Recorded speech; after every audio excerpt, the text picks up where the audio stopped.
Thank you for joining us following the adoption of our conclusions. President of the European Council has the floor. Thank you, Barend. Historic agreement, historic decision. Today, we have decided to recognize the European Décision historique. Aujourd'hui, nous avons décidé de reconnaître la perspective européenne de l'Ukraine, de la Géorgie et de la Moldavie et d'octroyer le statut de candidat à l'Ukraine et à la Moldavie. Nous sommes prêts à faire de même pour la Géorgie une fois que certaines priorités auront été gérées.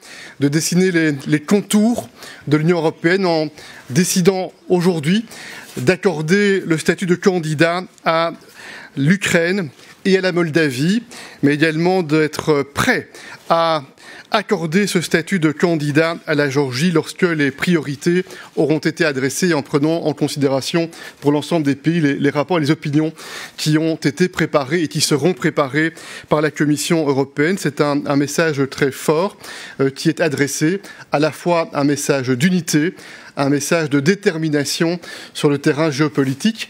Nous avons eu l'occasion d'être connectés il y a quelques instants avec le président Zelensky. Nous le serons également ultérieurement avec les autres présidentes, avec Maya Sandu, très certainement également avec la présidente Zurabishvili. Enfin, nous avons eu l'occasion également de s'accorder sur la poursuite et l'amplification du support à l'Ukraine dans les différents domaines, à la fois sur le terrain militaire, sur le terrain financier. Et nous avons eu l'occasion également dans nos conclusions de valider notre détermination à être engagés pour adresser les questions qui résultent de cette guerre déclenchée par la Russie en Ukraine, notamment sur le terrain de la sécurité alimentaire. Et nous restons aussi très engagés à adresser de manière régulière les questions liées à l'enjeu énergétique. Enfin, ce matin, nous avons eu l'occasion d'une réunion au niveau des leaders avec les Balkans occidentaux, qui a été l'occasion d'un échange dense, fructueux, intense, et l'occasion aussi de réaffirmer notre souhait de revivifier le processus d'engagement avec les Balkans occidentaux. Alors nous mesurons bien qu'il est important d'être mobilisé pour encourager les réformes dans le domaine de l'état de droit, dans le domaine de l'indépendance de la justice, dans le domaine de la lutte contre la corruption, mais il nous appartient aussi d'être engagés avec eux pour tenter de résoudre un certain nombre de disputes qui ont constitué ou constituent un certain nombre de freins. Nous avons cette ferme volonté de continuer à progresser. Plus particulièrement, nous restons très très engagés, y compris dans les heures qui viennent dans le cadre de ce différend entre la Bulgarie et la Macédoine du Nord.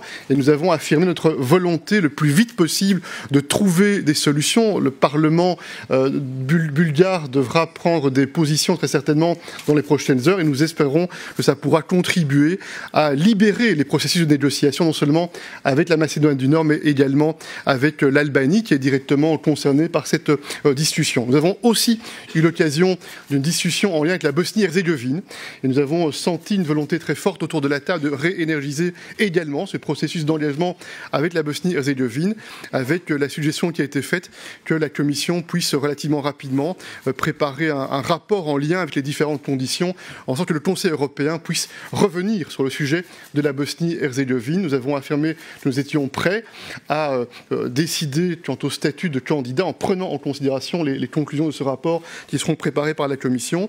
Par ailleurs, nous soutenons tous les efforts, principalement sous la houlette du haut représentant, dans le cadre du dialogue entre Belgrade et Pristina, pour faire en sorte que là aussi, les impulsions politiques puissent être données. Voilà les quelques éléments que je voulais vous indiquer aujourd'hui. Je ne veux pas être plus long. Nous aurons l'occasion dans la soirée de poursuivre nos travaux, en particulier sur l'idée d'une communauté politique européenne. Un travail préparatoire a eu lieu. Les pays des Balkans occidentaux ont eu l'occasion de réagir aussi par rapport au premier contour de cette idée, et plutôt de manière positive et favorable, ce qui est un élément extrêmement intéressant. Et je souhaite également remercier en partie la présidence française, puisque c'est le dernier Conseil européen sous présidence française, en principe en tout cas, pour l'excellente coopération, pour l'engagement au service du projet européen, pour la pleine mobilisation. Alors, c'est pas encore terminé, puisqu'on va continuer à travailler ce soir et demain.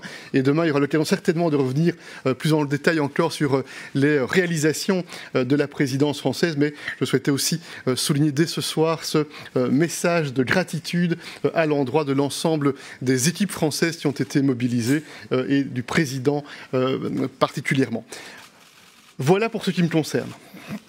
Merci, Monsieur le Président. Madam President, you have the floor. Thank you so much. I can Merci beaucoup. Very brief, moi, je serai très brève. C'est un moment historique, une excellente journée pour l'Europe aujourd'hui. Je félicite chaleureusement le président Zelensky, le président Zelensky, tous ces pays qui appartiennent à notre famille européenne. Nous n'avons jamais eu le moindre doute. Et aujourd'hui, cette décision historique le confirme. On leur donne la perspective de l'adhésion à l'UE et on trace le chemin à suivre. Je pense que c'est un moment de grande satisfaction et c'est un grand plaisir de voir les chefs d'État et de gouvernement adopter cet avis. Il ne peut y avoir de meilleure manifestation d'espoir pour les citoyens de l'Ukraine, de la Moldavie et de la Géorgie en ces temps difficiles. Bien entendu, tous les pays devront faire du travail avant de passer à la prochaine étape dans le processus d'adhésion. Mais je suis convaincu qu'ils avanceront aussi rapidement que possible et travailleront de manière aussi énergique que possible pour mettre en œuvre les réformes nécessaires, pas seulement parce que c'est ce qu'on leur demande sur le chemin de l'adhésion, mais surtout et avant tout parce que ces réformes sont bonnes pour les pays, bonnes pour la démocratie, parce qu'elles renforcent la compétitivité de ces trois pays et en dernière analyse, c'est bon pour les citoyens. Je voudrais souligner que je suis fermement convaincu que la décision qui a été prise aujourd'hui nous renforce tous. Elle renforce l'Ukraine, la Moldavie et la Géorgie face à l'agression russe. Elle renforce l'Union européenne car elle montre une fois de plus au monde entier que l'Union européenne est unie, forte devant les menaces extérieures. Merci beaucoup. Monsieur le Président, vous avez la parole. Merci beaucoup. Tout a été dit, mais je voudrais simplement insister sur l'importance en effet de ce moment historique dans le contexte que nous vivons, qui est celui de cette guerre décidée par la Russie sur le sol ukrainien contre l'Ukraine et son peuple. Il y a une semaine à Kiev, lorsque, avec le chancelier Olaf Scholz, le président du Conseil Mario Draghi et le président de Roumanie Klaus Iohannis, nous avons pris cet engagement donc d'œuvrer pour accorder ce statut de candidat à l'accession à l'Union européenne pour l'Ukraine et le début d'une feuille de route. Nous savions que cela dépendait d'un processus. Et nous avons, durant cette dernière semaine, avancé à pas de géant. D'abord, grâce au travail de la Commission européenne, qui a proposé une méthode sur la base justement des travaux faits en lien avec l'Ukraine, et ensuite avec le président Michel et le consensus jusqu'à l'unanimité qui s'est forgé parmi les membres. Et je pense que le message qui est envoyé aujourd'hui très clairement, et nous l'avons vu à l'instant avec le président Zelensky, est un message très fort, cohérent avec ce que notre Europe, depuis le premier jour du conflit, a su faire. C'est-à-dire réagir de manière rapide, historique et unie. Par les sanctions, 2 jours après, à 6 reprises, par le soutien macroéconomique, militaire, financier à l'Ukraine, et maintenant par ce geste politique. Et donc je pense que c'est cette Europe forte, unie, au rendez-vous qui est importante. Plus largement, aujourd'hui, c'est une perspective européenne que nous reconnaissons à l'Ukraine, la Moldavie et la Géorgie, ce qui est donc un signal très fort vis-à-vis de la Russie et dans le contexte géopolitique que nous évoquions, et avec le choix fait pour l'Ukraine et la Moldavie d'accorder donc ce statut de candidat à l'adhésion à l'Union européenne.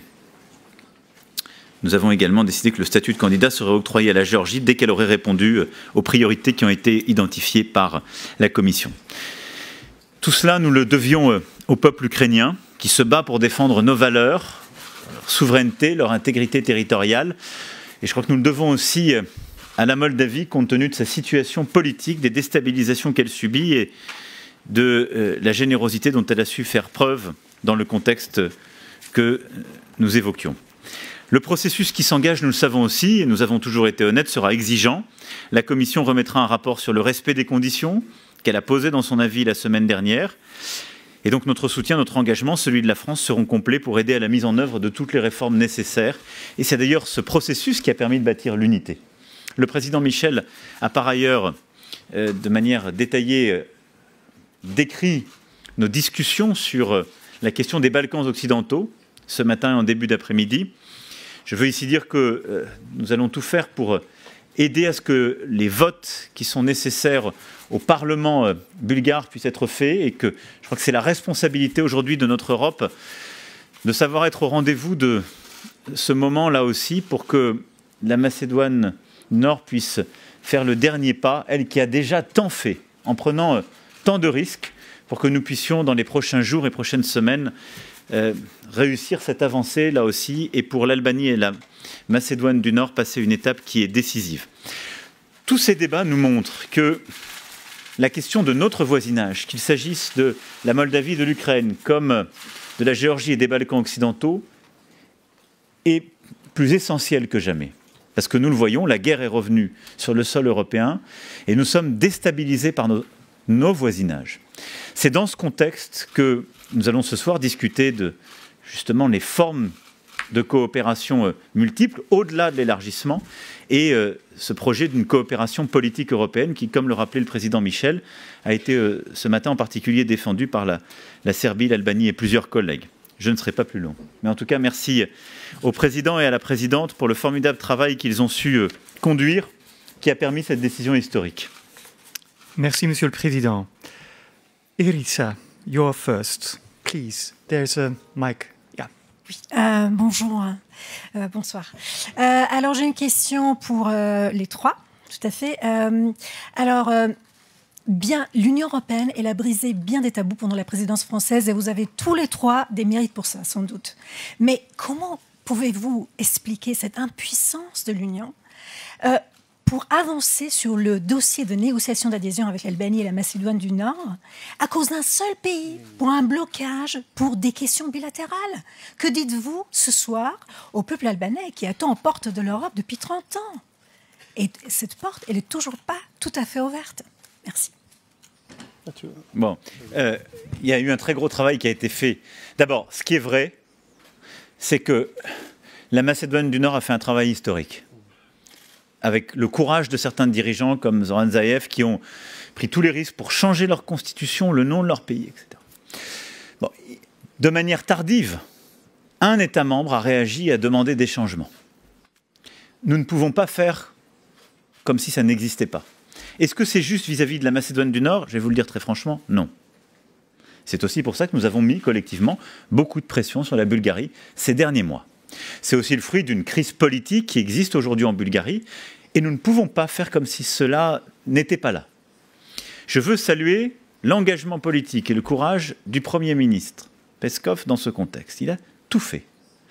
Et donc, je crois que nous sommes très proches d'un accord. On a fait une proposition, comme vous le savez, en lien très étroit avec les uns et les autres, qui permet de faire droit aux demandes bulgares, qui est compatible avec ce que la Macédoine du Nord peut faire. Tout ça suppose maintenant qu'il y ait de la visibilité, de la confiance qui se crée. Et donc, dans les prochaines heures, sur ce qui a été agréé, un vote du Parlement bulgare, et là je compte sur toutes les composantes de la vie politique bulgare pour le suivre. Je pense que maintenant nous allons regarder le président de la République, qui doit s'engager, et sur qui nous comptons, les partis de la majorité actuelle, ceux qui sont dans la coalition, ceux qui l'ont quitté récemment et les partis de l'opposition, pour voter. C'est leur devoir d'Européens compte tenu de ce que nous avons obtenu. Et ensuite, dans les heures qui suivront, nous aurons la discussion avec les Nord-Macédoniens pour parachever cet accord. Si tout cela avance de cette manière, alors nous pourrons tenir dès la semaine prochaine les Coreper, le processus, et débloquer ce projet et faire avancer à la fois la Macédoine du Nord et l'Albanie. Mais vous avez raison, ils n'ont que trop attendu, compte tenu de tous les efforts qui ont été faits. Marcus, you have the floor. Bonsoir, ma question est pour le président de la République française. Il y a 3 ans, vous avez parlé longtemps après un sommet sur les questions de l'élargissement. Vous avez dit que vous avez eu le sentiment cette soirée que la seule réponse que l'Europe a, c'est faire devenir quelqu'un membre. Et vous avez dit que c'est hypocrite de le faire en disant « moi, je ne suis plus le président à ce moment-là ». Est-ce que vous n'avez pas fait exactement la même chose maintenant ou est-ce que la situation pour l'Ukraine est tout à fait différente? Merci. Alors, ça rejoint un peu ce que j'ai dit il y a quelques semaines au Parlement européen. D'abord, il y a les pays qui sont engagés dans cette procédure. Si je puis dire, le train est déjà parti. En tout cas, ils sont sur le quai, ils ont acheté leurs billets. C'est pour beaucoup des pays des Balkans occidentaux qu'on évoquait. On ne peut pas expliquer aujourd'hui à la Serbie, au Monténégro, on ne peut pas expliquer à l'Albanie ou la Macédoine du Nord que c'est fini. Ils se sont engagés, ils ont fait beaucoup d'efforts, les uns pour ouvrir des chapitres, les autres en ayant depuis plusieurs années leur statut de justement candidat à l'adhésion et attendant de pouvoir ouvrir les premiers livres. Donc là, il faut pouvoir avancer, c'est une question de crédibilité et c'est une question géopolitique pour stabiliser les Balkans. Pour la Moldavie et l'Ukraine, de manière très claire, c'est lié au contexte. Et oui, c'est un message politique, je l'assume totalement. Et j'ai dit avec beaucoup de franchise, aujourd'hui, que ça prendrait du temps et qu'on n'y est pas ensuite parce qu'il y a une roadmap, et que ça pourrait prendre des années, voire plus, au Parlement européen. Pourquoi ? Parce que nous restons aujourd'hui dans cette logique, et je vous redis avec beaucoup de force, qui consiste à dire, quand on parle à notre voisinage et qu'on veut le stabiliser, rentrer dans la maison. Et au fond, notre impensé, c'est de dire, on doit pouvoir avoir un voisinage qui n'habite pas chez nous. Sinon, ça veut dire que l'Union européenne n'a des limites qu'aux limites de l'Europe, et quelle est la seule existence politique dans l'Europe. Et à un moment donné, on voit bien qu'il y a la tension entre cette approche géopolitique et l'ambition que nous avons d'approfondissement de notre Europe, l'intimité de nos économies, etc. C'est d'ailleurs cette tension qui fait que nous faisons tant attendre la Serbie, pour prendre un autre exemple, qui, elle, s'est engagée depuis plus de 7 ans dans ce processus. Mais c'est tellement exigeant, parce que nous avons tellement avancé. Et donc, la réponse géopolitique aujourd'hui dans le contexte de la guerre est bien de continuer à donner ces perspectives. Est-ce que dans la durée, je pense que c'est la bonne perspective géopolitique ? Je vous parle franchement, comme il y a 3 ans, non. Parce que ça va prendre du temps et parce qu'on voit aussi un phénomène en quelque sorte de fatigue de l'élargissement chez ces pays qui ont accédé. Moi, j'ai entendu les pays qui sont dans des processus depuis des années. Ils disent c'est trop lent, c'est affreux. Mais parce que c'est dur de faire les réformes qui viennent vers nous. Parce que la route est longue. C'est aussi pour ça que j'ai proposé cette communauté politique européenne, qui, je pense, est la bonne réponse. C'est-à-dire de se dire, on a notre Union européenne, on a des processus d'élargissement, très bien, ils sont partis. Soyons lucides, ils prendront beaucoup de temps. Peut-être que certains n'aboutiront pas. Mais nous devons penser de manière beaucoup plus rapide et stabiliser notre voisinage. Et en quelque sorte, il faut être aussi honnête, on n'a pas vocation à tous habiter la même maison, mais on partage la même rue.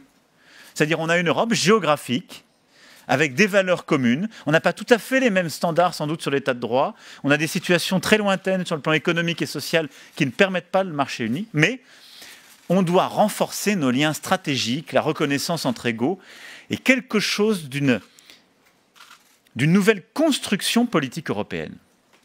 Ce qu'on va discuter ce soir, c'est cela.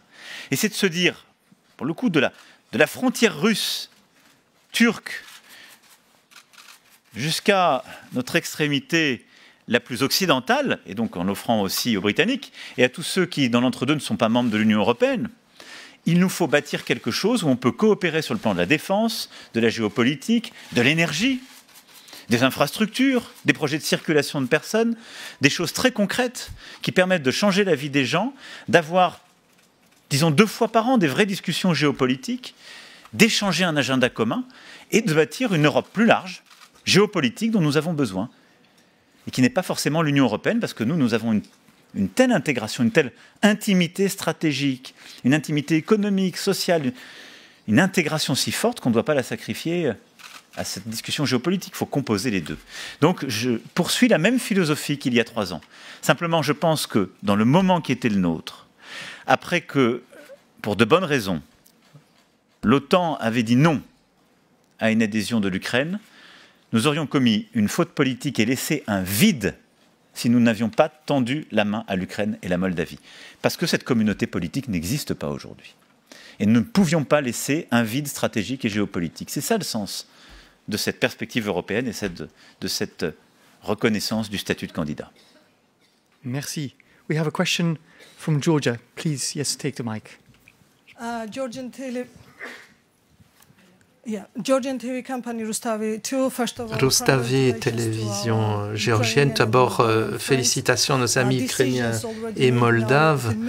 Les décisions qui viennent d'être prises, ce grand message que vous envoyez au peuple ukrainien, au peuple moldave, sont assortis de conseils nous permettant nous aussi d'obtenir ce statut de candidat comme nos amis. Merci. Le premier message que je voudrais faire passer auprès des autorités du peuple géorgien, c'est qu'ils bénéficient désormais d'une perspective européenne très claire. C'est ça qu'il faut leur dire. J'en ai beaucoup parlé ces derniers mois avec les autorités géorgiennes, parce que moi je suis convaincu que pour le pays, pour son peuple, il est important de réaliser les réformes aussi fondamentales que sont la lutte contre la corruption, l'indépendance du judiciaire. Nous sommes très proches des institutions géorgiennes pour les aider à avancer sur cette voie. Et grâce au rapport de la Commission, sur base de son travail, je suis convaincu que si la volonté existe dans le paysage politique géorgien, le pays arrivera à engranger ces grands progrès, car ils savent très bien ce qu'il leur faut faire pour cheminer dans la bonne direction. Et je crois que le message géopolitique, mais pas seulement, que nous faisons passer aujourd'hui, consiste en un choix posé par le pays et son peuple pour le monde libre, pour les valeurs fondamentales, pour les principes démocratiques. Et nous voulons vraiment les aider, travailler étroitement avec eux pour qu'ils cheminent dans le bon sens. Quant à mon message au peuple géorgien, il sera celui-ci. Nous avons pris la mesure de votre désir ardent d'appartenir à l'Union européenne. Et c'est cela qui doit vous aider à avancer sur cette route de l'Union européenne. Vous bénéficiez désormais de cette perspective d'un premier pas d'ampleur posé sur la voie de l'adhésion à l'Union européenne. Et c'est pour la première fois que ce stade est atteint. Votre économie est forte.